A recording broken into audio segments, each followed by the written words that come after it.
Thank you, members. It's now 10 o'clock, so if we could go to the first item on the agenda, which is election of chair. Can I have nominations for chair, please? I'd like to propose Jamie Trahan as chair, please, Richard. Okay, is that seconded? Can I second that, please? Okay, Could thank you. Could I nominate Councillor Higginson, please? As chair? As chair, please, yeah. Okay, so we've got Councillor Trahan and Higginson. I don't think he's Richard. And can I second that, Richard? That's seconded, is it? Right, okay. So are there... Sorry to interrupt. Brian's wrong. Yes, please speak.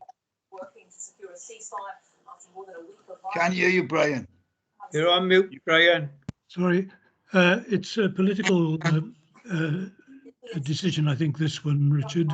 I did think that's the case. You're right, I think, Brian, yeah. It has to be a Conservative member, I think. I was a bit confused when you said election because I thought it was a political decision. Yeah, all right. Yeah.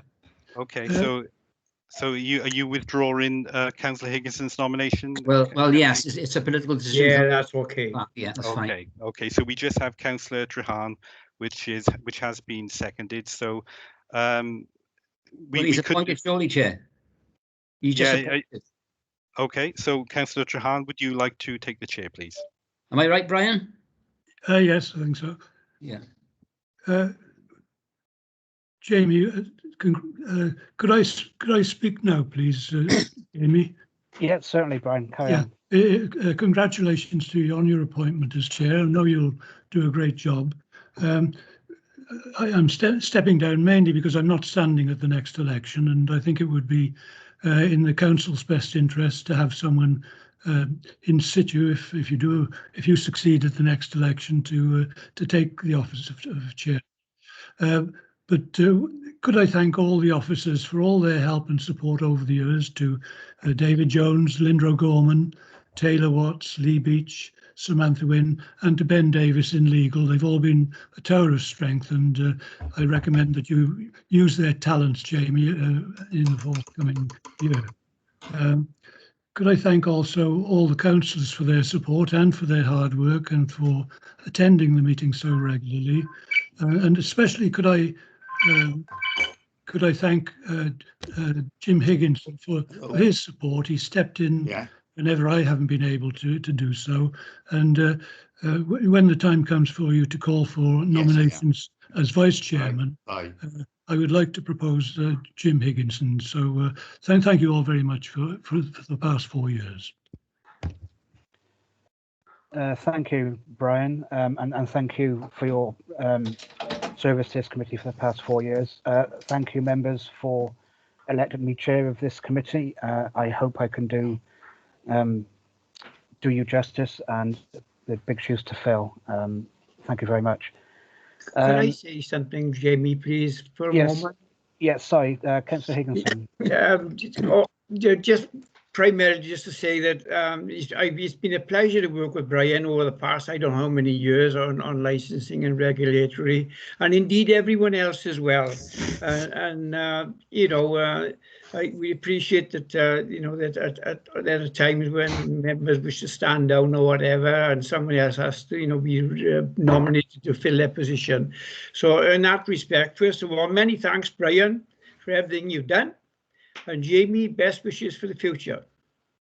It's only a 12-month anyway, before the end of term. Thanks very much.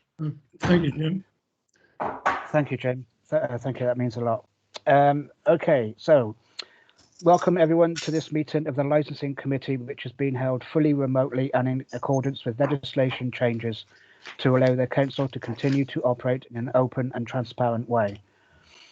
Decisions made at today's meeting are just as applicable as in a traditional meeting setting, provided the number of members in attendance ensures the meeting remains correct. I would like to remind members that this meeting is still being live streamed to the public, and can I request that you all switch off your cameras and mute your microphones when you are not speaking, and also ensure that you have your chat bar open to indicate when you wish to speak. Item 3 on the agenda, is apologies for absence. Any apologies for absence, Richard? Sorry, Chair. Did we actually elect a Oh, vice chair? sorry. Yes, sorry. Item number to appointment of vice chair. Okay. Do we have nominations for vice chair, please? Yeah, can I nominate Jim Higginson? I'd be happy to second, Chair. Thank you. All those in. Oh, how do we go about this vote? Well, that's for those who are not against, put it that way. I can put Yeah. something in the chat, Chair, but otherwise you could just ask for any further nominations, and if there aren't, then I would assume you could go with Councillor Higginson as Vice Chair. Thank you. Thanks. Any further nominations? No. So I would take that as Councillor Higginson is elected as vice chair. If there's no objections. Thank you very much. Jim, I see you've got your hand up. all. Thank you. Item 3, apologies for absence. Richard, do we have any apologies for absence, please? None received, Chair. Thank you. Item 4, declarations of interest. Please, if you have any declarations, put them in the chat bar and they will be recorded in the minutes. Thank you very much. Item 5, to confirm the following minutes. Licensing and Regulatory Committee Rights of Way Advisory Panel dated 17th December 2020. Chair, can we take all the minutes as read, please? I'm happy to do that. Do we have a seconder? Yes, I second, Chairman.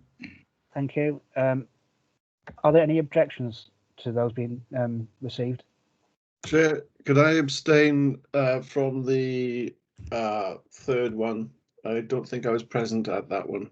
The subcommittee. Yeah. Certainly, Councillor Roden. Thank you very much. And myself, Chair. Thank you, Councillor Easton. I wasn't at the subcommittee either, so I wasn't either. No, I should me. abstain. No, myself. Could I suggest, me. Chairman, items 5, B and C, they are subcommittees that have been held earlier on. Could I move the committee accept them? Yeah. Yeah. Yeah. Second that, Chair. Second that. Okay. Thank you. It sounds like everybody is in favour of that as well. So move on to item 6, statement of gambling policy and proposals for casinos. And I'd like to go to David Jones, who will lead on this, please, if I may. Thank you, Chair. And from an officer perspective, welcome. I'm sure we'll work closely as we did with Councillor Strong, and congratulations on your appointment. And I'm sure this will hopefully run smoothly, but we'll see. If I can't share my screen, I will hand to my younger colleague, Taylor, who's with us. But what I'll do is I'll look to share the screen now. Let me know if that doesn't work for any reason, but it should do. Okay, thank you. Can you see that? Agenda item 6? Yeah. Yeah, Yeah. yeah. Okay, so what I'll do then, Chair and Councillors, is I'll go through this report. Members of Licensing Regulatory Committee will be familiar with this. It's something we do on a 3-year cycle. So basically, the time has come to have another review, 2 elements, which are on the, sorry, I just need to flip this slightly. There's 2 elements there in terms of recommendations. One is we have a current resolution not to issue casino licenses in the county. Because of the way the Gambling Act is worded, that would need to go to full council for approval. So we're asking Licensing and Regulatory Committee this morning to consider that resolution. And the second aspect this morning is to look at that policy statement to get it ready to run from January next year. So those are the 2 elements we're asking to be considered today. If I quickly zip through, like I say, members will be familiar, those who've been at the committee for some time. It is a legal requirement to produce a gambling statement. So that outlines in section 3. We've got a bit of background noise there, Chair. I don't know if people could mute their mics, perhaps, if they're not talking. That might be helpful. There we are. It seems better. There we are. So section 3 just outlines. I won't go through it verbatim, Chair, but that just talks through why it's required. So we do need to review it every 3 years, and we need to get that done this year in readiness for January 2022. That is part of the preparation of that policy.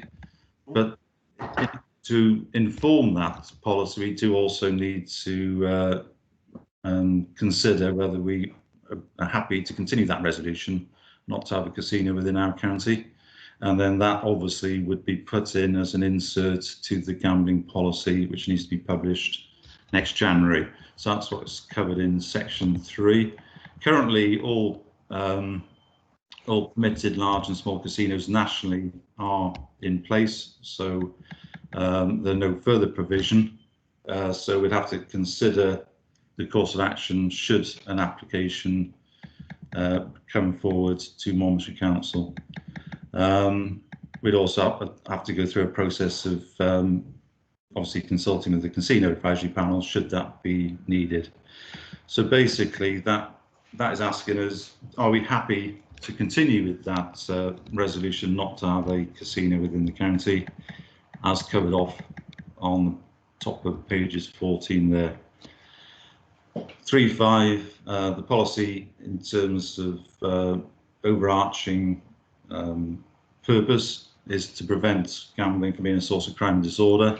So obviously this covers, you know, your bookmakers on high streets. Chepstow Racecourse would be a gambling site, and also gaming centres, entertainment centres, perhaps in sort of a service station where you've got machines that pay out payments. So that's what the policy would cover.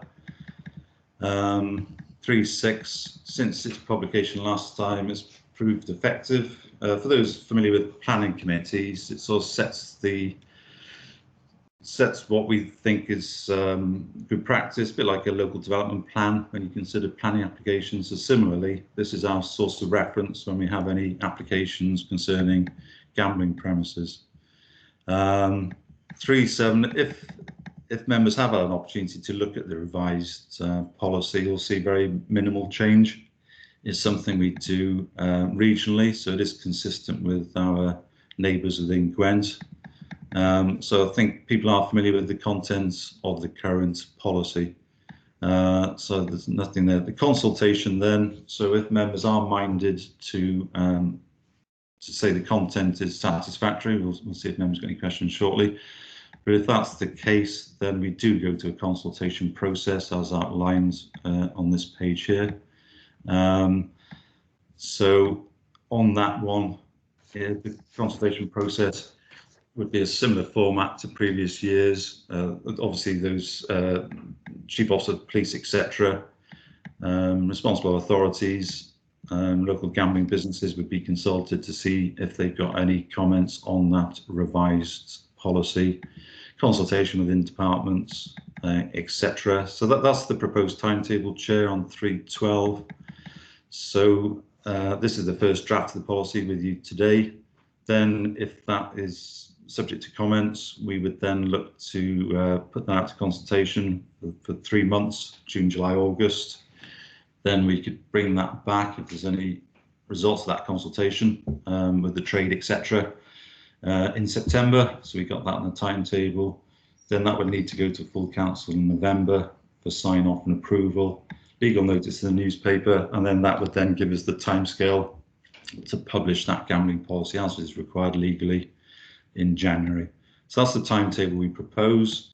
The reasons obviously fairly clear cut. It's necessary to guide consistent decisions, need to take account of any collaborative approaches, working in partnership with bodies like the Gambling Commission, ensure that applications and no relevant information can be dealt with that unnecessary delay. So we have a policy that will guide us decision making to ensure obviously those provisions are discharged effectively. Those are reasons 4. We do have a well-being and future generations template attached.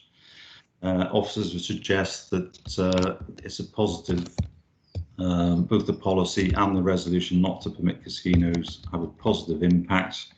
The Chief Medical Officer, for example, for Wales, has talked about the impact of gambling on health, and it does impact more on lower social economic groups. So for those reasons, they do talk quite in some detail about the effects of gambling on public health. So that is there as an attachment, and as I say, the actual policy is attached. I won't go through that because it's quite a bulky document. But if that's okay, Chair, if I sort of revert back to the recommendations there on the top, and back to you, Chair. Thank you. Thank you, Dave. I see I got a couple of hands up. Councillor Higginson, your hand is up. Is that an old hand?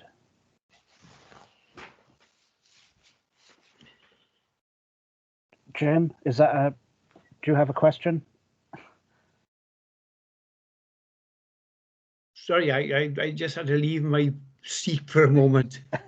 Was that okay. a question to me? Yes, you got a hand up. Have you got a question for Dave on this? Oh, sorry, shouldn't be. No, okay. Now I'll go to Councillor Eason, please. Well, on the no, right, it's off now. Okay, thank you, Jim. Tony. Something wrong with this, with the buttons. It is. Thank you, Chair. Recommendation 2.1.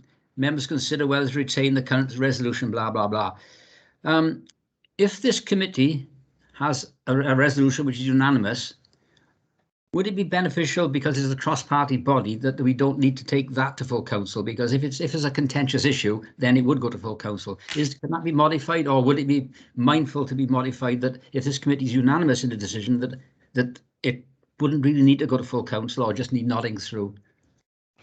If I can reply to that, Chair, it would. It's just the way the Gambling Act is worded, Councillor Eason, so it would have to be signed off. We sometimes have these anomalies, don't we, in licensing issues, so it would need to go to council. But if it is unanimous and you decide that, I think then that obviously gives assurance to full council. Yeah, has come to Licensing Regulatory Committee, and we phrase it that way accordingly to say it's gone. I know that when Peter Fox was leader, I think that was one of his first questions when it came to council. Has it gone to Licensing Regulatory Committee? Yes, it has. Are they unanimous in their decision? Yes, they are. And obviously, I think that gives it some strength to say that this committee that deal with licensing issues and all things thereunder would suggest, if that's your recommendation, to continue with that resolution. So hopefully that answers your question, Councillor. Yeah, thank you. Thank you. Thank you, Tony. Councillor Howarth. Simon. Yes, good morning, everyone. And Chair, may I ask David a quick question there? Where we're saying casinos, is there a bigger umbrella to casinos? I'll give you an example, right? Is this about gambling or betting, or is it just about casinos? Because somebody puts an application in to have a casino within Monmouthshire. Is that different to somebody putting an application into having a gala or bingo, let's say, or a venue with casino machines in there, etc.?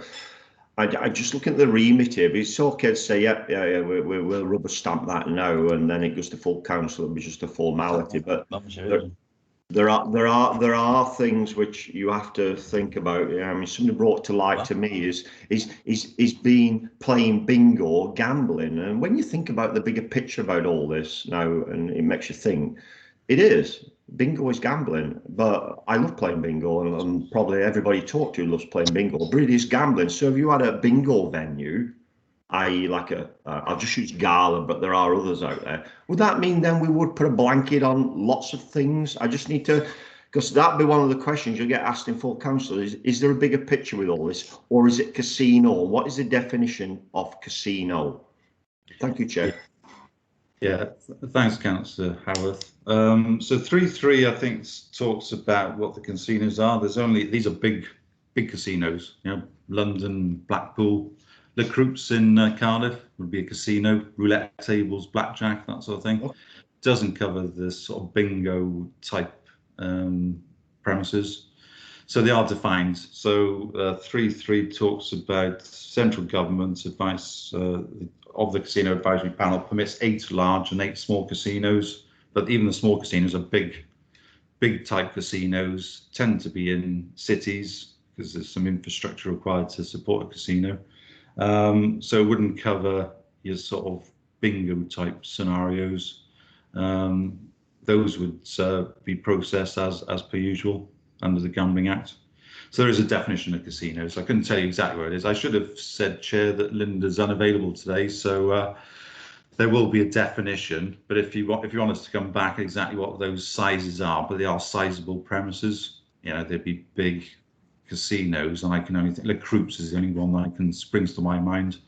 Not being that, but you are right. These are gambling activities, as is the National Lottery.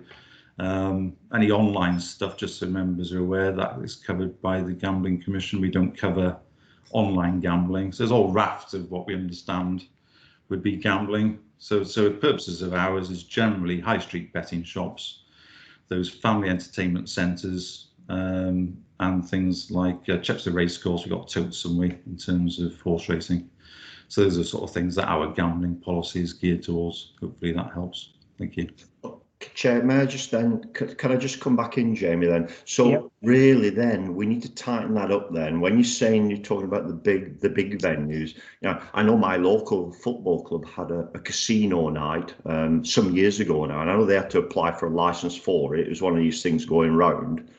So what we're saying is a certain capacity of a venue, whether it had a roulette table or poker tables, etc., we'd have to define that, wouldn't we? And I think that's the important thing for me, is because if somebody wanted to open a in brackets, a small casino within Monmouthshire, they ain't going to spend millions on building a plaza, are they, and whatever in Monmouthshire, because at the end of the day, it's about having footfall going through the door. So we need to define that, I think, in what we're doing here on size, because if somebody puts in for a small venue, can we turn it down? Because if we can't, we actually haven't defined the size of square meterage. You know, I think that's so important as well, because somebody says, well, I'm going to open a takeaway fast chain which doesn't meet legislate or meets our criteria, but it's only small because you haven't determined the size of it. I'm not picking here. I'm just talking about making sure that we've ticked all the red boxes here, because if we don't, that's when problems are lying a couple of years' time or even next week, because we haven't defined the square meterage. So if somebody says, well, I want 1,000 square meterage hall, and I'm going to turn that into a bingo come betting casino with a couple of roulette tables in there and twice a week, whatever, we then have a problem, haven't we? Because we've not created a plaza at 20,000 square foot, have we? We've created a small venue, and large venues ain't going to survive, as we know. But I'll give you an example, right? And everybody will know this. Remember the place we had out in, I think it was Wormbridge, in between Hereford and Monmouth, where they used to have a big facility out there, and they used to run a nightclub there, and they used to do all sorts from there. That was in the middle of the countryside, that was. And they used to attract from thousands. Well, they used to attract people from many miles away. So I think we need to determine the size of what we class as a casino. Okay, that's fine, Councillor Howarth. I think what we can do is we can 3.3 refers to, there's only 16 of these, so they are big, but take your point. Let's define exactly what that means. Just to assure you, if it is that small time, we're doing they do these sort of horse racing, roulette tables for rugby clubs, etc., isn't it? That doesn't come under the definition of this, but take your points. Before we take this to full council, we'll just put that definition in. Would that be helpful? Thank you. Yeah, I think it would help. Yeah. Yeah. Okay. Noted. Thanks. Cheers, Simon. Thank you. Are there any questions for Dave, please? Simon, can I ask can you lower your hand, please, Simon? Thank you. I try my very hardest, Jamie. Okay. I can't get it off on here because it hasn't come up on my screen. I'll sort it out. I'll tell you if I want to speak again. No problem. Okay, no worries. Thank you. I think Councillor Evans wanted to say something, Chairman. Okay, thanks, Jim. Councillor Evans? No, Chair. I haven't got my hand up. No. The circle. Okay, thank you. So if there's no other questions, then we'll take recommendations, and we'll start with 2.1, that members consider whether to retain the current resolution not to issue casino licences within the county's Monmouthshire prior to it being considered at full council. If we add the comments from Councillor Howarth about size into that, are we happy to accept that recommendation? Move. We accept it, Chair. Yes. Indeed. Yeah, agree, fully agree. Yeah. It's not here at the moment. So, All right, thank you. Aye. can we have vote function in the chat bar for this, please? Yes, Sorry, just bear with James. me, Chair. I'll do that for you now. Hold on a moment. Thank you. Whilst we're waiting for that, we'll go to 2.2 and then members review the proposed updated gambling policy statement for the period 31st of January 22 to 30th of January 2025, changes highlighted in red, which is attached as Appendix A to seek approval to commence the statutory consultation process prior to determining the new statement. Move, Chair.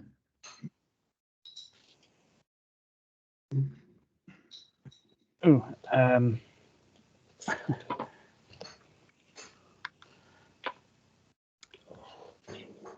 just waiting for the vote button. So I think we're all in agreement with 2.1 being unanimous. I think that's fair to say. If there's anybody, here we go.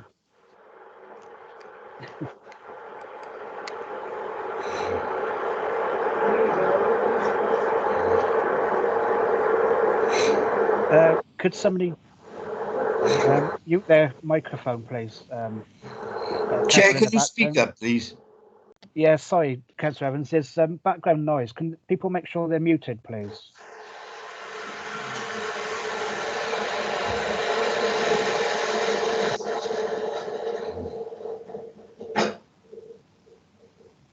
Clearly, not everybody is. We had this problem last week in council, didn't we? Yeah, we did. Just make sure that you're all muted, please, if you're not speaking. Thank you. 10:30 train has just gone through. Thank you. Well, has everybody voted? Everybody's voted, Chair. There are 10 members online today, I believe.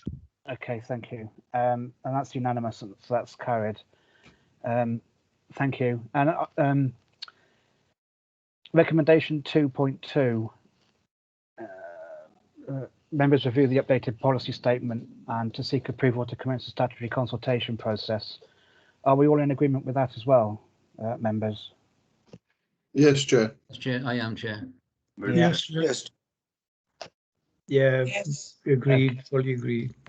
Excellent. I think that's unanimous, so we can move on to item 7, Green Fleet Taxi Pilot. And again, I come to Dave Jones, please. Thank you.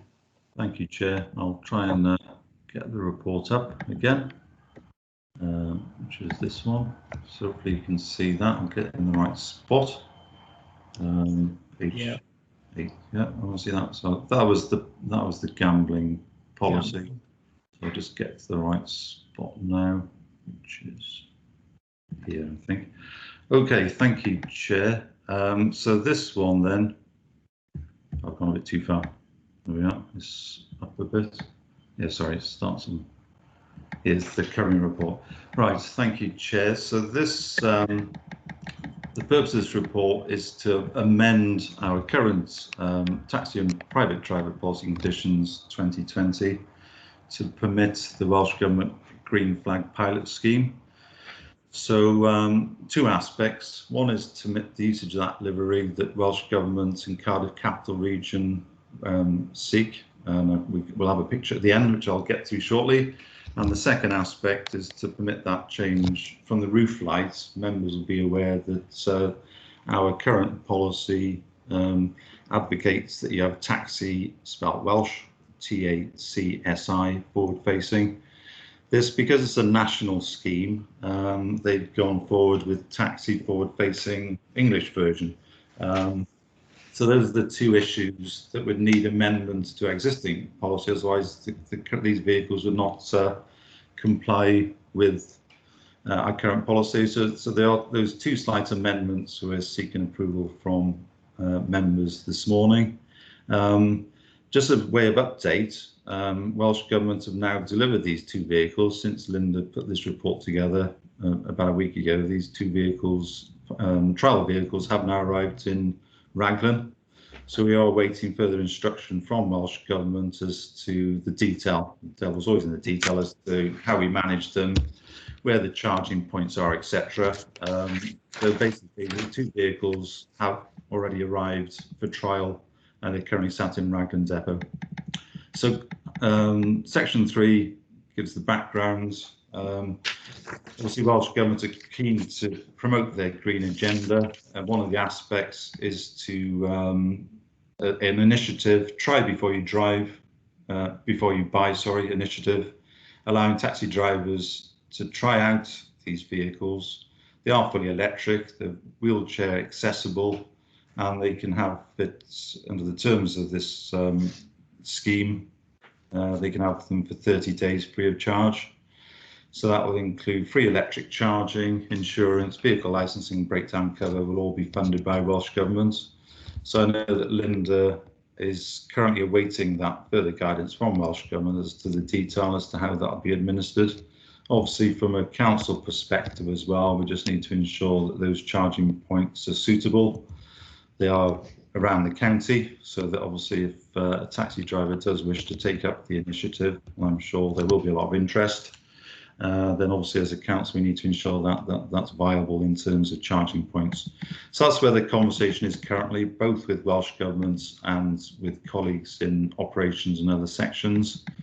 In terms of the trial, drivers will be asked to complete that evaluation survey and be provided with information on schemes and assistance to, you know, obviously what Welsh Government are trying to promote is a shift towards electric vehicles. 3.3 tells you the scheme will run for 2 to 3 years, and their aim is to decarbonise the taxi fleet across Wales by 2028. So that's quite an ambitious target in terms of trying to get that across for obviously the environmental benefits that brings.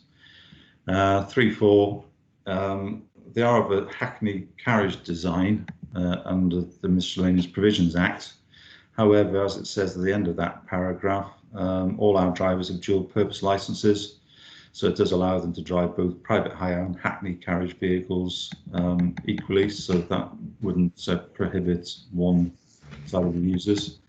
The full livery is as shown, which we'll get to. We've got a picture, and Linda assures me that the pictures provided are the exact copy of what we've got sat currently in Raglan. So that then covers 3.5. We have got pictures of the vehicles. So as I say, even though the taxi in Welsh isn't on the forward-facing roof lights, it is clearly visible on the sides of the vehicle as well. So, and obviously, as you'd expect, it is referring to Welsh Government in Cardiff Capital Region as well. 3.6 refers to our current policy, sign mounted on the top. Like I say, currently it says taxi Welsh version.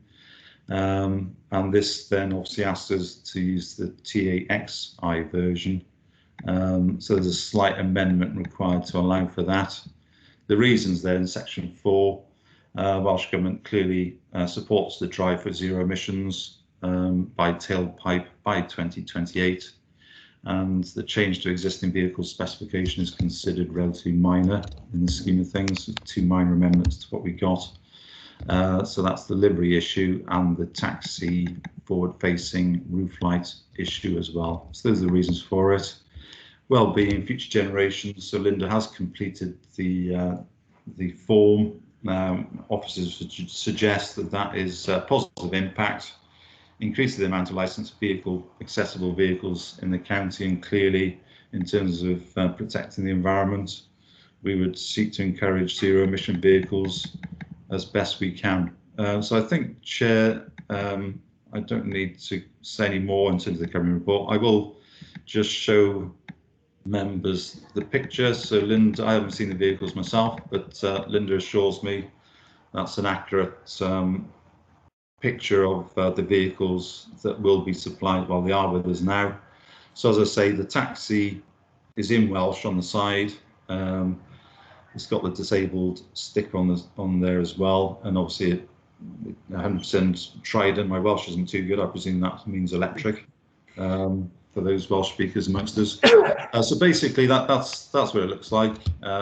We would suggest it's a good scheme. We don't have the detail thus far in terms of what Welsh Government propose in terms of managing the vehicles. We can't have a free-for-all, so I assume that officers of this council would need to go through that detailed process of who gets it first, some criteria as to usage, to stop someone driving to Aberdeen on Saturday to see his relatives. There's going to have to be some control over the usage.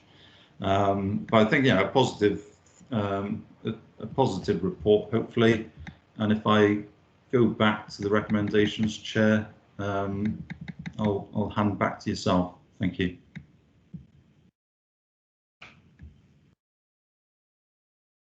You might be on mute, Chair. Sorry, I am. There we go. Thank you, Dave. Questions now. Councillor Eason, please. Thank you. I think this is a policy which we can accept, and I'm prepared to move if I'm prepared to move if we accept it. Thank you. Okay, thank you. Can I speak, please, Chair? Tony's got his hand up first, Ruth. I'll go to Tony sorry, first, I couldn't get mine to work. That's okay. Councillor Eason. Thank you, Chair. The recommendations are quite simple, but as David just illustrated, there's no detail as to how the system will operate. You're talking about 30 days free of charge, maybe up to 3 years use. That's up to 72 drivers. Would the authority be responsible for maintenance, not breakdown cover? I can see that's covered. What criteria would we need to be put in place for this to operate for, say, 72 operators over 3 years? And the problems and question marks of you're saying about how far they could travel, how far a distance they could travel within these vehicles. It's the recommendations are straightforward. I support Jim's view, but there's a bit deeper than just that, isn't it? Yeah, thanks, Councillor Eason. Yeah, we've raised that very issue with Welsh governments. My understanding is they're going to appoint a company to manage this process. So that should get to the detail, but clearly they'll need our advice as to fairness, to ensure that, as you say, anyone who wants to participate has that opportunity. We can't have a free-for-all, clearly, and it will have to come with certain criteria. And, it's going to have to cover things like, have you got enough charge to get from Abergavenny to Bristol Airport, for example? We're mindful that you can now travel to Portugal, even though our First Minister suggests against that. I won't get into COVID currently, the pandemic issues, but clearly. You're suggesting driving to Portugal then? Yeah, keep driving. Yeah, there's no mileage limit. So you are right, Councillor Eason. We do need to have some criteria. Literally, they've just arrived within the last week. Linda, I know, has had direct conversation with Welsh Government, exactly the point you just raised. So I think we probably, from an officer perspective, we welcome the delivery of the vehicles, and obviously we await further guidance. And we're not alone on that, Councillor Eason. I know these vehicles have arrived in other Gwent authorities with no instruction thus far as to exactly those points that you made as to, who uses it, how do we manage that, and take it forward effectively and fairly across the trade. Thanks. Thank you, Chair. Thank you. Councillor Edwards and then Councillor Roden, please. Right, thank you, Chair.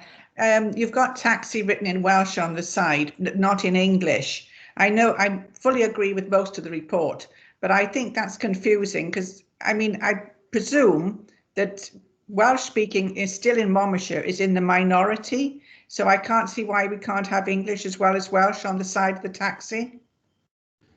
Yeah, thanks, Councillor Edwards. It might well be on the other side. I haven't personally seen Which side of the road you're going to stand on then, Dave? The picture I showed you, I think, was near side, wasn't it?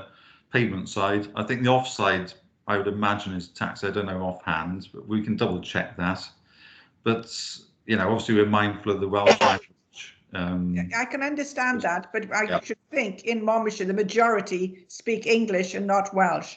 And yes, you can sound it out, you know, as taxi, but I still think that you know, in Monmouthshire is a little bit different to sort of Carmarthen or somewhere like that. Anyway, I just thought I would highlight that. Thank you, Dave, for your report.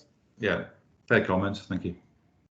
Councillor Roden. Thank you, Chair. I'm curious to know if there are any black spots in the county where there are no charges precluding taxi companies from taking part. In general, I would imagine that there are several charges, but I don't know where they are. And are they sufficient to allow this trial to take place? Thank you. Yeah, thanks, Councillor Roden. As I say, early days, in their wisdom, they've just sort of dropped them off without asking those sort of detailed questions, if you like. Charging points is, you know, clearly going to be an aspect for the take-up of the pilot. So noted. I'm not completely clear myself. I'll have to get back with people like Roger Hoggins as to what our infrastructure is currently, but we wouldn't want to preclude anyone from the centre of the county. Perhaps you'd hope that the four corners are quite well covered, and that's where most of our operators are, because that's where most of the populations live, isn't it? But I take your point, and that'll be part of the conversation we have internally as soon as we get a bit of detail off Welsh Government. Thank you. Thank you.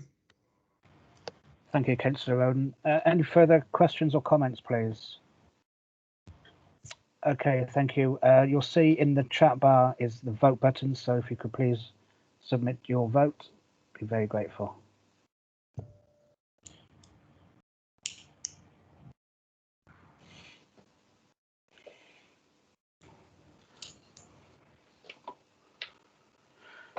Yeah, 89% for, good. Yeah, excellent. Thank you, members. That's carried. And that takes us to item 8, review of Hackney carriage and private hire policy conditions. And again, to Dave Jones, please. Thank you. Thank you, Chair. I think, busy today, Dave. Linda chose a good week to, I think she's down in Cornwall somewhere. I'm not sure necessarily sunning herself, but she's not with us today. So what I'll do again, Chair, is share my screen to get to the relevant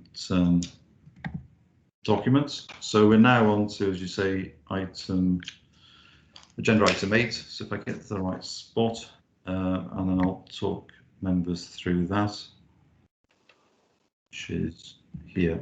Right.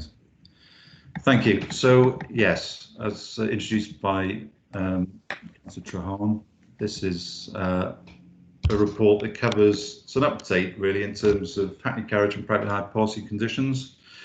This has come to members earlier in February, so it's an updated position as to what came to this committee in February, which I'll get to shortly. Basically, the purpose of this report is to inform members of the requirements of the Department for Transport and Welsh Government's harmonisation guidance. So at the moment, we're getting guidance of 2 bodies, and what we're trying to do is harmonise that, make it as simple as possible for our licensed trade to ensure that they can understand these changes as and when they come through. The recommendations before you this morning are that note the content of the report and need to review our existing requirements to comply with those standards. As I say, 2 nationally in terms of DFT, and also Welsh Government themselves. So we're trying to harmonise across the 2 sets of standards and guidance. And then secondly, when we get back to the end, Chair, is to approve that consultation process with the licensed trade. So those are the recommendations this morning. As I said earlier, it did come to committee in February, so we're aware of those 2 bodies introducing standards, and to ensure that hopefully we're clear as to what is required of us, both as a regulatory body and the trade themselves. 3.2 refers to the Department for Transport standards. They do have effect in Wales, even though that is now a devolved function to Welsh Assembly. And Welsh Government are planning in legislation which hasn't come in yet to regulate on such matters. When that happens, then that's when the Department for Transport standards would cease, would be then governed by Welsh Government. So that's what 3.2 describes. And obviously we, together with all other licensing authorities, we expected to meet that minimum standard as and when they come in. So in March, Welsh Government published harmonisation of taxi and private hire vehicle licensing in Wales. It follows the white paper, Improving Public Transport. It aims to provide consistency licensing standards and increase public safety across Wales. So that's the basis of it. As I say, currently it's non-statutory, but clearly it is coming our way. So we're just trying to sort of gear ourselves up, in effect, to get everyone ready for changes that will be coming our way. As I say, there is a current overlap between those standards and guidance, and as taxi regulation does become devolved to Cardiff, the Secretary of State for Transport has confirmed that they are satisfied that Welsh Government will monitor compliance with those national standards as part of their wider work on policy and alignment. If we believe that adopting the recommendations would lead to increased public safety consistency across Wales, we do have quite variance, harmonised enforcement, increased accessibility of vehicles, and we suspect and wish for better standards for customers of such vehicles. So 3.6 provides a summary of what those main changes are. The disclosure and barring service, DBS update, will have a DBS check every 6 months. That's more than currently, but the report will go on to say that should save our drivers some money longer term. It sounds as if it'd be more expensive, but it works the other way. Overseas criminal record checks for drivers, that's helpful, I think, where we have drivers from other nations. Adopting the Welsh Government's driver code of conduct and updating our conditions in line with those Welsh Government recommendations. Those are the impacts for drivers. For the vehicles, the proprietors would have an annual DBS checks. These are the operators now, so you could be a taxi proprietor and not actually drive yourself, so it's for the vehicle operators. Overseas criminal record check as per drivers, adopting Welsh Government's policy on CCTV and video point of impact systems, dash cams and taxis will be coming our way, and impose their recommendations for accessibility conditions as well. So general changes to commit to reviewing our policy every 5 years in accordance with those national standards. Some of the practices referred to in both documents have already been implemented by this licensing authority.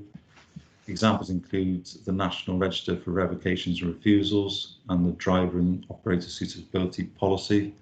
Some of the proposed changes will require our existing policy to be subject to amendment. So what we suggest is we will bring those amendments before this committee as and when they are brought on stream. Some of the matters referred to in documentation, harmonisation documents will have implications for the taxi trade. As I said earlier, probably the most significant is the requirement for 6 monthly DBS checks for drivers.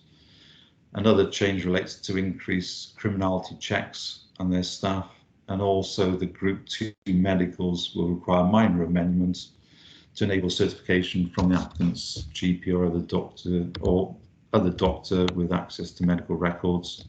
So what we're proposing is a consultation to take place with trade and various stakeholders to ensure that people are aware of what these changes will be. 310 was start the review process in consultation with those on those two key aspects now in terms of DBS and minor modifications to the medical requirements. 311 talks about the DBS every 6 months. What we suggest is those currently licensed by authority will be required to do a DBS check upon renewal of the license, and then every 6 months thereafter. That will be the same for both hackney and private driver for the drivers and the operators as well. Operators will be required to conduct a basic DBS, and they will not be required to have a check as if they already do so if they're a driver. The trade will be consulted on the requirements for operators to carry out checks on their booking dispatch staff. It is recommended a 12-week consultation should run until the end of August, with a view to this authority commencing such checks on the 1st of October. So I think we've got a timetable further down. So if we sort of consult till the end of August, we can come back to this committee in September in readiness to implement those changes if by that date, by the 1st of October, as outlined in 311. Yeah, so sorry, I've preempted that. So 312 then says we will look to submit a further report 14th September to yourselves following that consultation process. We believe consultation early stage will help, as outlined above, and also allow those to consider changing to the DBS update service in readiness for that. 314, I just commented on this earlier, that actually if drivers, and we have had a number of drivers already subscribe to the update service, this is something that the council can check records without need for the licence holder to make a new DBS application, which would currently be £50 for them. The cost to the licence holder for the update is £13 a year. So bearing in mind, we ask them every 3 years. So rather than pay £50, they'll be paying £39 if my maths is right. So there's a slight saving there. And I think the feedback currently for those drivers, it's actually helpful to get yourself on the DBS update service. So that will help both ourselves and the drivers submitting DBS applications. So that's the reason. The report informs this committee to have regard to both of those aspects, the D of Department of Transport and being mindful of the Welsh Government's guidance as well. So this is an update report effectively. If I go back then to the recommendations, Chair, which I think is not, I've gone too far. He's comes down a bit. Sorry, you need a sensitive hand for this, didn't you? Which is around here. So if I go back to the recommendations, back to yourself, Chair. Thank you. You go on mute, Chair. Sorry, thank you, Dave. Okay, the Speak Now app isn't working apparently, and I see two hands. One is Councillor Eason, which might be an old hand. Yes, that's an old hand, Chair. That's an old hand, sorry. Simon, Councillor Howarth, please. Yes, mine's a new hand, Jamie. And I think if you go up to your top bar and the third one along, it'll show the hands. I think I've worked it all out now. That if you press that hand, then it'll allow you to speak, and then you've got to go back in there to take your hand out so members can see that there. That's the best way of doing it, I think, with looks of it. Right, Jamie, can I ask Dave? I think the most important thing for me in this, one of them anyway, is this DBS issue. Making sure that I think many members make it very clear that you can be DBS one day, and by the time you get through to the system, you something could happen there. So it's not bulletproof. This will make it a lot better reference to that, because that's so important. The problem I have with this is no disrespect, but Welsh Government taking things on board now and having a lot more control. All this DBS will have to go through your local authority, but where does it go to? It goes up to Liverpool or goes into England somewhere, into a quagmire up there. So that's my only concern I have with all this. It's all right to say take more control, but we've got to dip into other departments which don't lie in Wales, which for me is probably the answer, is making sure there's not too many people being involved in things. So for me, the 1 month, have we tried this? Because I know for DBS and for local sports groups, etc., they automatically have a renewal after a check, but it does not happen overnight. Sorry, I haven't got my camera on. It doesn't happen overnight. So where we're saying is if an employee of a taxi firm, or the taxi firm has to just double check its employees for DBS, What is the turnaround, Dave, on this? We're saying that it's a quick turnaround, but have we actually tried it? I believe that they're not quick turnarounds, i.e. you don't have to talk to people, and DBSs are very complicated, even on check-in, etc. So have we tried it? What is the turnaround? Is it the time scale of what we're saying? Because I'd like an answer on that, really, before I even move forward in agreeing to accept and we go to the next stage. Thank you. Thanks, Councillor Haworth. I think probably better answered by Taylor Watts, a licensing officer in our CHEPS office. He would be more familiar with that turnaround time. So if that's okay, I'll divert that question straight to Taylor. Thank you. Thank you. Yes, certainly. We do have a number of drivers currently on the update service. So what they need to do, they'll complete their normal DBS application. Then within 1 month, they can apply then on the update service to pay the annual fee. We then just require their certificate number, I believe it's their surname and their date of birth, and it's instant then. Again, online, I get an instant notification if there is anything new on there. I've not had anything come up yet, so I'm not sure what information that would provide, whether that would say what the cautionable convictions would be, but it would definitely specify there is an issue, and I would need to view their DBS certificate immediately.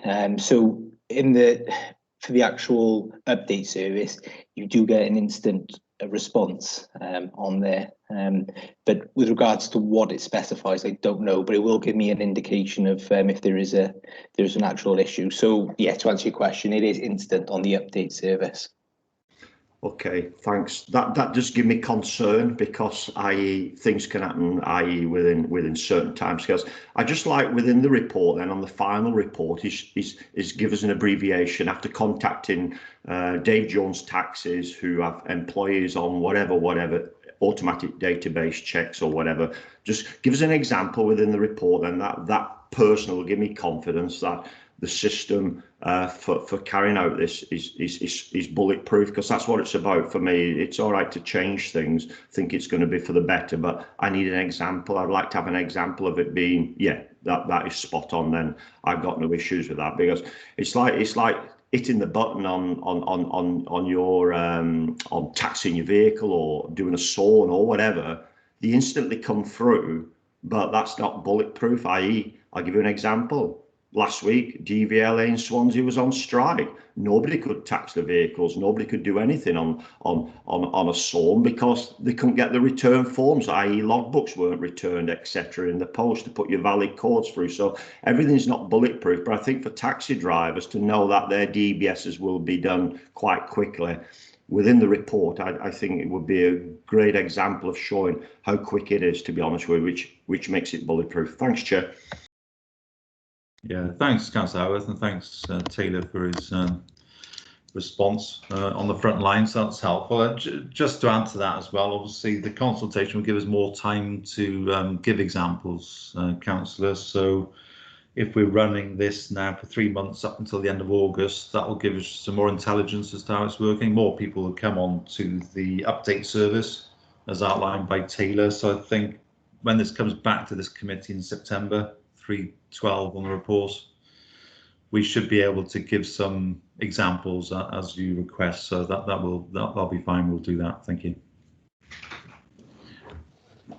Thank you, Dave, and thank you, Taylor. Are there any other questions, please, or comments? Okay, thank you. Ask for the vote button, so we'll just wait for the vote button. And the recommendations that members note the content of the report and the need to review our existing requirements, policies and conditions of licence in order to comply with statutory standards and Welsh Government guidance. And 2.2, to approve the consultation process with the licensed trade on the proposed changes prior to submission of detailed reports to the Licensing and Regulatory Committee for their consideration. If you could all submit your votes, please. Thank you.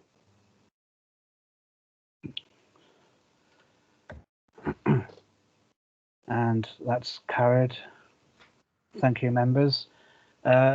Moving on to item 9, application for street trading consent Troy's Van, Burwick Industrial Estate, Chepstow. And if I can head to Taylor, please. Thank you, Chair. I believe Dave, let me just check if the applicant's online. Mr. Davis, are you online? Yes, I'm online. Hi there, that's great. Yes, you got your microphone. Are you able to put your camera on as well? Yeah. That's great. All right. So, yeah, Dave Jones will just go through the initial procedure with you now and ask you a few questions. Then I'll read the report for members. All right. Yeah. Thank you. Yeah. Thanks, Taylor. Just a few words of introduction. So we'll ask you first off, Mr. Dunn. Thanks for your patience. We did say it'd probably be about 11 o'clock, so we're surprised by our accuracy. Sorry, who's that? Could I just interrupt a second? Would it be possible to take down the previous report, please, from the screen? Oh, right. Thanks very much. Sorry. Has that now gone, Councillor? Marvellous, thank you. Yeah, apologies. Yeah, I'm a bit of a novice. I'm a bit of a novice with sharing screens, so my younger counterparts seem to have got it much better than I. Apologies. Welcome, Mr. Davis. Thanks for your patience. We did say about 11 o'clock, so we're surprised at our own accuracy there. So thanks for that. I think just to advise what you have with Jamie Trahan, who you can see as the chair of this committee. I don't know, Chair, if we need to advise Mr. Davis of who's with us from a member perspective. I think, David, it might be useful if members and officers did introduce themselves. So you'll know who we are. Thanks. Yeah. So if, as Dave said, I'm Jamie Trahan. I'm chair of this committee, member for Overmono. If we could go around, please.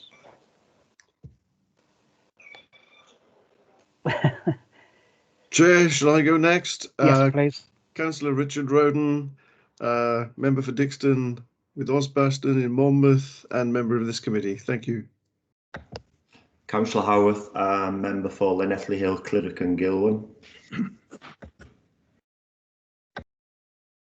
Councillor Strong, member for Usk and a member of this committee. Councillor Eason, Dewstow Ward member Caldecott, right, not on the screen. I don't think. You're on mute, Dave. David, you're on mute.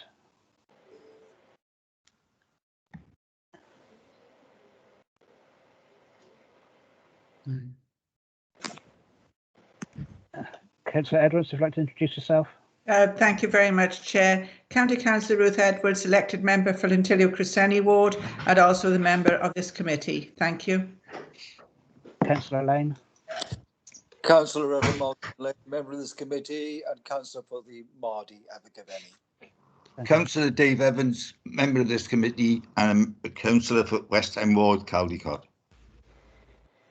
Thank you, Chair, and Councillor Anne Webb, a member for St Albans and Tintern and a member of this committee. Thank you and welcome. Thank you. If the officers could introduce themselves, please. Chairman, I don't see my mugshot up there anywhere. But Councillor Jim Higginson from Caldecott, and yeah. Thank you. I'm taking part. Yeah. Sure. From an officer perspective, Chair, my name's David Jones, Head of Public Protection. Thank you. Taylor Watts, Licensing Officer with Monmouthshire County Council. Ben Davis, the Legal Advisor to the committee. Richard Williams, Democratic Services. Thank you, everybody. Thank you. So can you confirm your name, please, Mr. Davis? Yeah, my name's Troy John Davis. Okay, thanks, Mr. Davis. Just have you had sight of the report before we commence? Yes, I've had the report. Great. Are you on your own today, or have you got any representative with you? Yeah, I'm on my own. Okay, fine. So you are entitled to a legal representative, but you happy to proceed without a legal representative? Yeah. Great. Okay, thank you, Mr. Davis. I'll hand over to Taylor now, who I know you've met. Discuss this with. So Taylor will run through the report for the benefit of the chair and councillors, and then they'll be afforded the opportunity to ask you questions, and you'll have an opportunity to describe what you propose. Thank you. Brilliant. Thank you, Dave. Okay, so the purpose of this report is that Monmouthshire County Council has received an application from Mr. Troy Davis for street trading consent on Burwick Industrial Estate, Burwick Chepstow, NP165QZ, in accordance with Schedule 4 of the Local Government Miscellaneous Provisions Act 1982. The application has been referred to the Licensing and Regulatory Committee due to the proximity of the pitch to a nearby school. The Local Government Miscellaneous Provisions Act 1982, Schedule 4, Section 2, provides that the Council may grant consent if they think fit.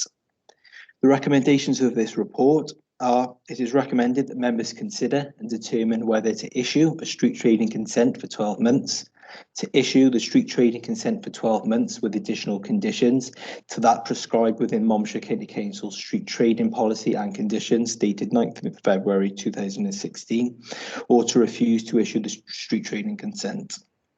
The key issues of this report are that on the 19th of March 2021, Monmouthshire County Council received a new street trading consent application from Mr. Davis to trade at Burwick Industrial Estate, Burwick Chepstow. This was accompanied by the landowner's consent. The application and consent is attached as Appendix A. The items to be sold if the street trading consent is granted are bacon rolls, hot dogs, breakfast rolls, hot and cold drinks. Taylor Watts, licensing officer, informed the applicant that the proximity of the proposed pitch was within the vicinity of 500 metres of a school. This is attached as Appendix B.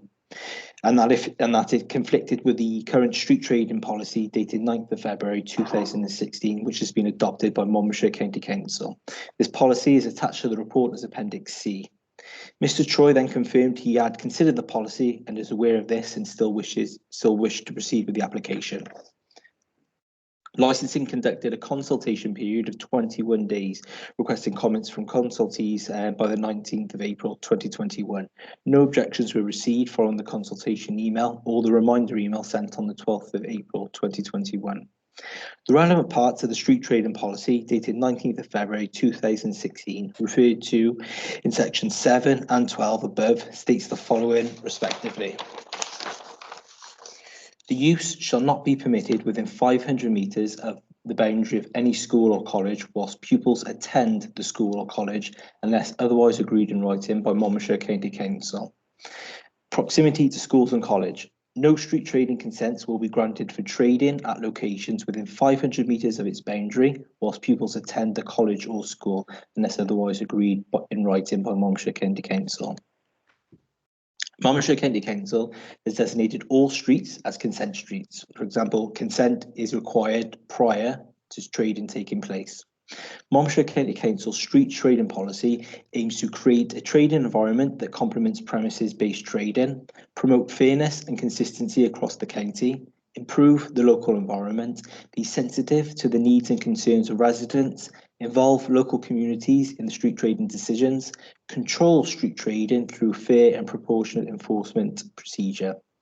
This report requests members to consider and determine the application for the street trading consent. The reason for this is that the application for the street trading consent is approximately 206 metres from a school. The policy states 500 metres is the recommended distance to the boundary of any school or college. Thank you.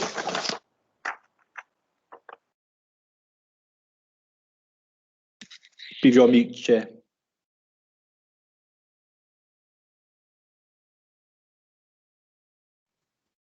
Still on mute.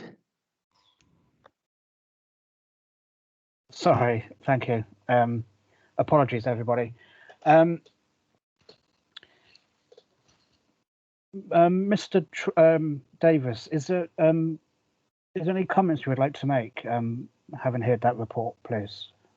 Yes, I had a burger van. Literally, I've been trading for 3 years on the Severn Bridge industrial site, which is just literally down the road from where I plan to pitch up now. And I had no issues for 2.5 years with any kids or any like school kids coming to use me. I was mainly there for workmen and like ambulance staff, police officers. I support the community. And I really would like this pitch. Okay. I can see Councillor Edwards has her hand up. Councillor Edwards.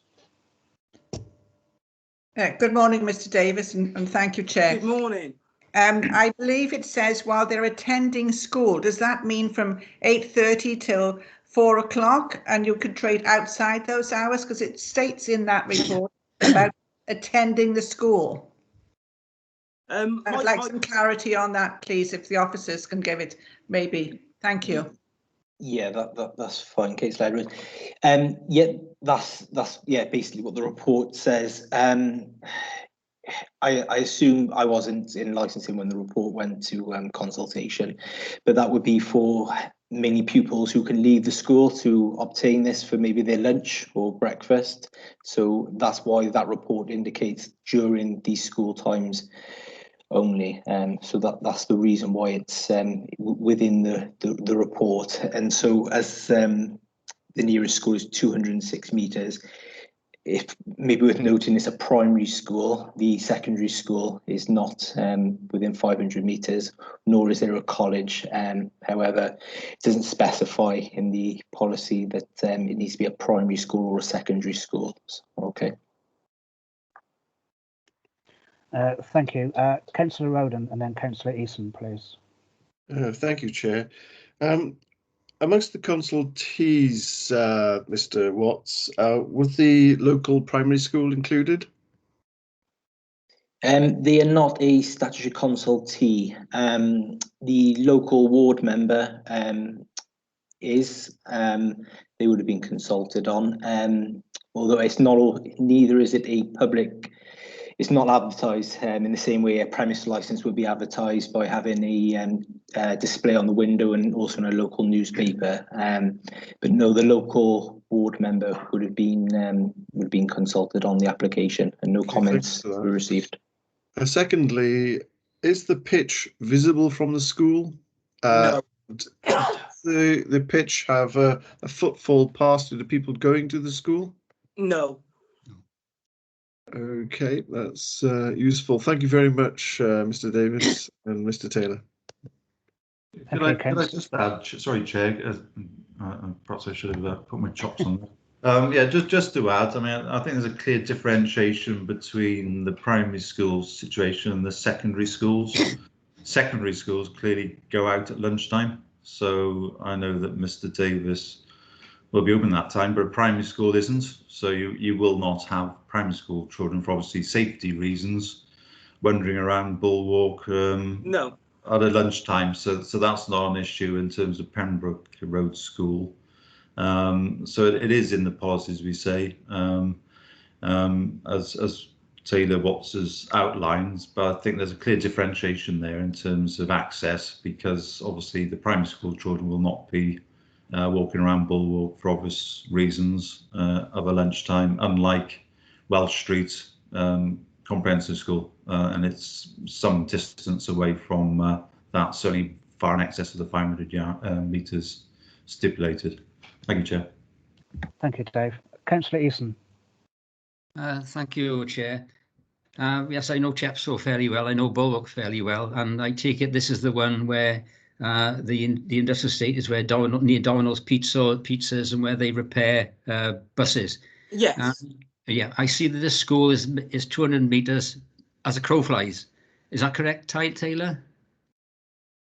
That's right. So it's a circuitous route to get to the school from that part of Bulwark, and as Mr. Jones says, the likelihood of youngsters going out that time of day might be very little. But equally in that area, we've got a fish and chip shop, a kebab and pizza, Domino's pizza. So I wouldn't see that this would be causing any more of a potential problem than those that are already there. As I say, to get to it, you need to go down a road, around a roundabout, up another road, up another roundabout, back in. And I don't see youngsters going from there, won't be allowed to go there. The nearest other school is the one down the road, Thornwell, and that's about 500-600 metres away. Am I correct? Yes. There's another school further up, I think it's a church school, which is about 600 metres away. So I think that within the context of an operation like this within that area, I think it's already well established for takeaways and food shops. So I wouldn't have thought that this would be causing any more of a problem under the 200-meter rule, which I think is important to consider in the circumstances should it be a direct straight walk to this particular place. Thank you, Chair. Thank you, Councillor Eason. Are there any other questions for Mr. Davis or the officers, please? Mr. Davis, would you just like to sum up or add any further comments? No, that's it, really. Okay, thank you. Thank you. Thank you very much, Mr. Davis. If you just bear with me, do we need to leave the meeting and go into deliberations for this, or do we just take a vote on the recommendations? Let's go for guidance here. If I may, Chair, ordinarily with an application of this nature, there would be provision for the committee to retire to conduct deliberations. Yeah. Okay. So if I could ask all members to leave this meeting then and join the deliberations meeting for deliberations, we'll convene there in a couple of minutes. Thank you. Mr. Davis, you could just stay on with us, all right? Yeah. Okay, so the members will leave now to deliberate, all right? So yeah, you can feel free to mute your microphone if you wish, but if there's any issues, just give me a call. Yeah, brilliant.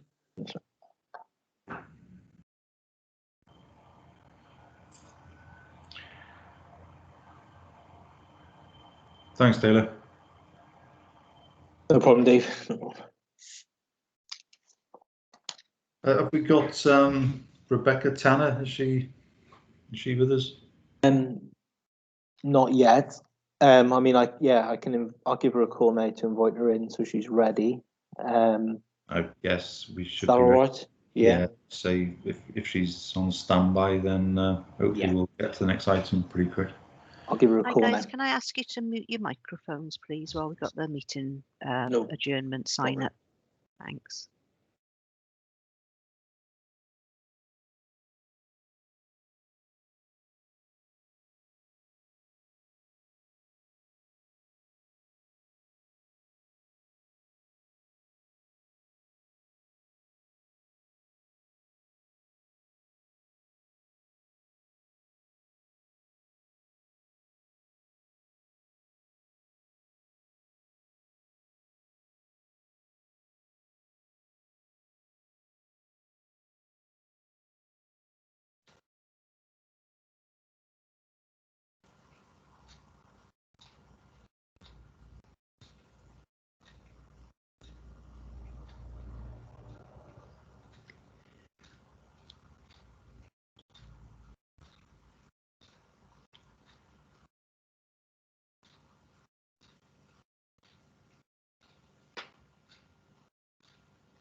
I don't see anything on my screen.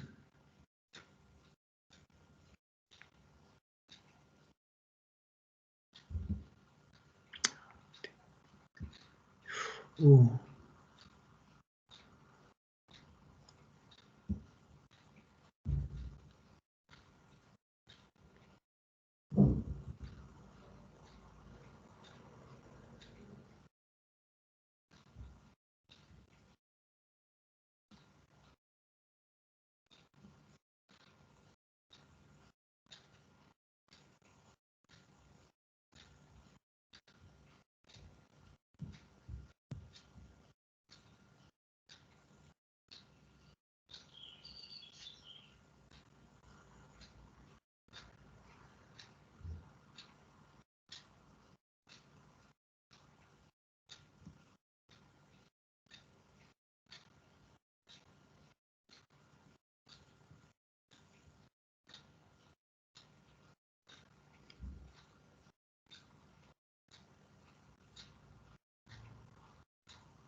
Hello. Yes, Wendy.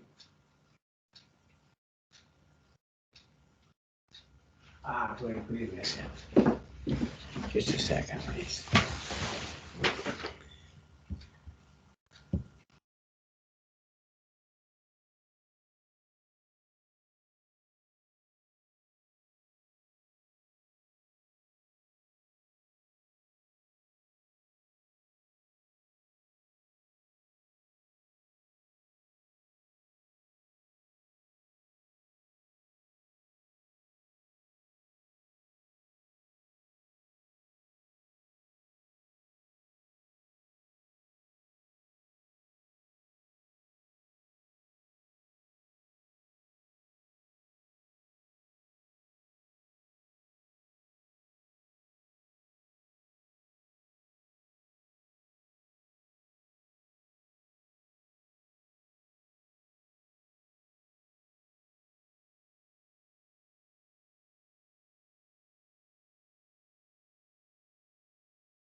Hi, Wendy. I've got a blank screen up here at the moment. This meeting will resume shortly. So we've all been asked to... There you go. Thank you.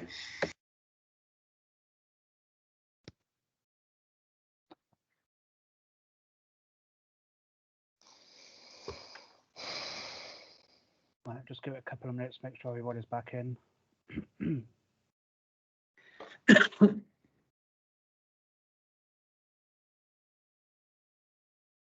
Okay, if I could just remind members to turn off their cameras and mute their microphones, please. And I will now hand over to Ben Davis with the decision. Thank you. Thank you, Chair. The applicant, Mr. Troy Davis, has made an application. The application has been referred to the Licensing and Regulatory Committee due to the proximity of the pitch to a nearby school. The Local Government and Miscellaneous Provisions Act 1982, Schedule 4, Section 2, provides the council may grant a consent if they think fit.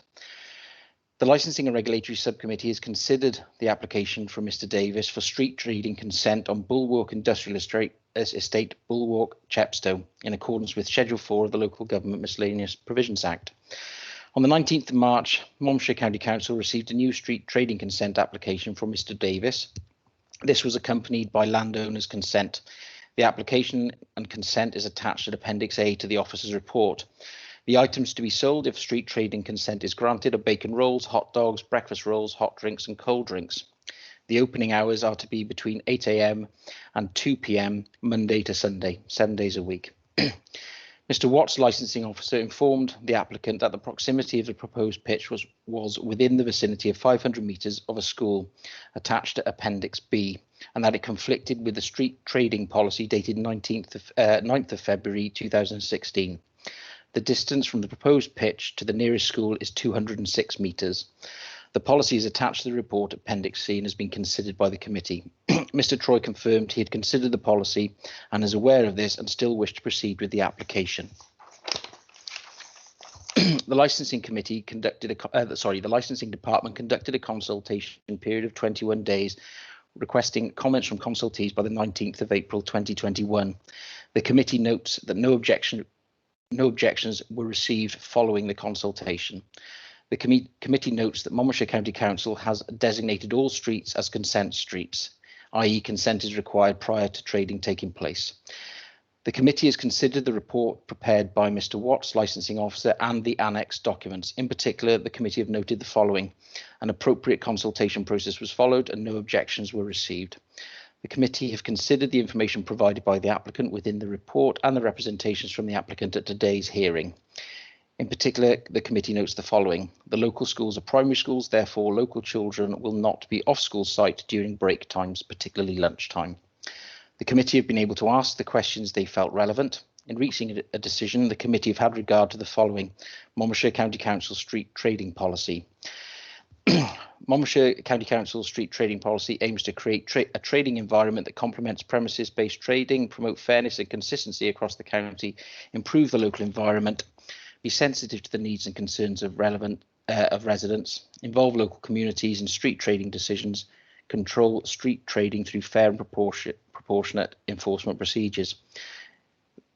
The objectives: the council will carry out its functions in respect of controlling street trading activities in its area to protect the public by promoting the following objectives: public order, prevention of public nuisance, public safety, prevention of crime and disorder. In considering this application, the committee have considered the guidelines for an application. In particular, the use shall not be permitted within 500 metres of the boundary of any school or college while pupils attend the school or college, unless agreed in writing by Monmouthshire County Council. The siting and operation of any trader shall be such that it does not cause any problems of highway safety, obstruction to users of the highway, or conflict with the requirement of emergency vehicles. The use should be compatible with the character of the area in which it is proposed to be situated. In taking account of all the above matters, relevant legislation and guidance, and all the relevant circumstances of the application, the committee has considered the distance of the pitch from the nearest school of 206 metres, but has decided to grant the application and licence for 12 months. Anyone aggrieved at this decision has 28 days to lodge an appeal. The applicant will receive written confirmation of this decision within 5 working days. Thank you very much. Brilliant. Thank you very much. Thank you, Ben. Thank you, Mr. Davis.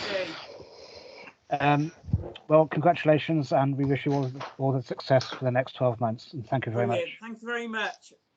Ta-da. Bye. Cheers.